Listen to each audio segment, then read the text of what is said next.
Ooh! Alright, so this is an iPhone 15. That's poggers. Plus, and a 15 Pro and a 15 Pro Max. Every new phone in the lineup. New colors, new materials, new ports. There's some good stuff to unbox here. I don't care about the last phone, chat. Let's do it.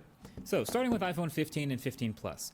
This iPhone 15 here is the new blue color, and it is flashlight. You could do that, but it's also already on everyone's lock screen.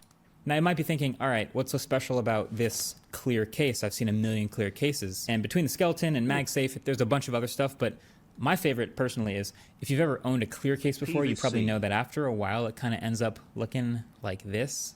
Just disgusting and yellow. But Dbrand has promised me that they've specifically engineered the Ghost case to be impossible to yellow. Is that at the beginning? Yeah. When the light hits it from certain angles, very safe. Same stuff in the box after that, though. The paperwork, the white Apple sticker, and the new braided USB-C cable. And then our iPhone 15 Pro Max here is the new natural titanium color. There it is, there it is. I gotta say, guys, I think this is gonna be the one to get. It's the best color in person. Bro, why are his hands so damn fucking big? I can't tell how big the phone is. This guy's hands are fucking 9 feet long, man. I'll talk more about why in a minute, but there you have it. The slightly new unboxing experience on iPhone 15s and 15 Pros. So by the time you see this, I've been testing these phones for about 6 days now. Not quite enough time for a review by my standards, but still plenty of time to give you some interesting thoughts, some things that I've picked up on, and some quirks. So first of all, these pale colors, I don't really know how else to say it. Like, this might be totally fine with you. I always get told everyone's going to put a case on their phone, which they probably are.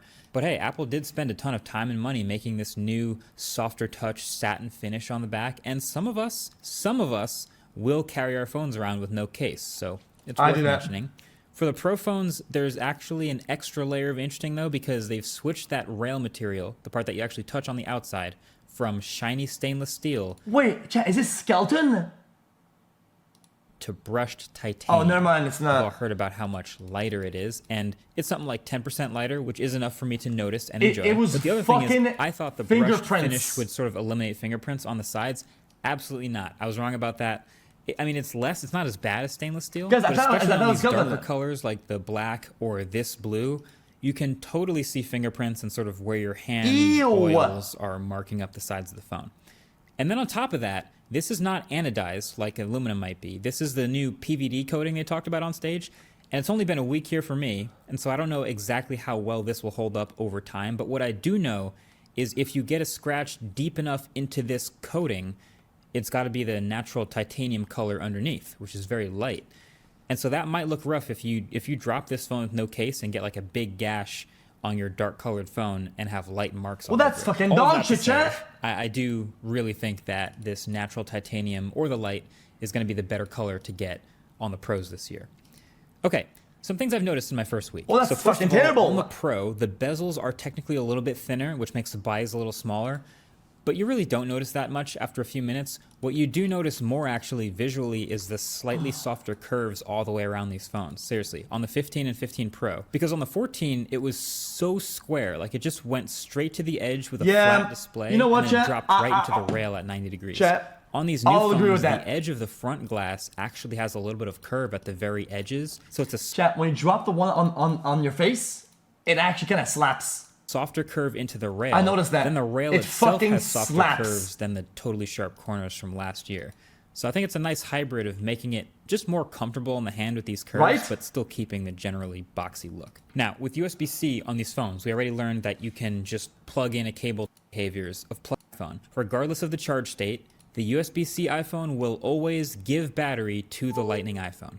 Every single time, no matter what. Yo, that's actually good though. Wait. Now, if you plug in another USB-C iPhone into your USB-C iPhone, it actually does a handshake where they talk to each other, figure out which one has the lower battery, and then the one with the higher state of charge goes, all right, I'm a battery bank, and I will start charging the one with the lower state of charge, all the way till you unplug it. So I thought that was pretty interesting, and it works pretty well.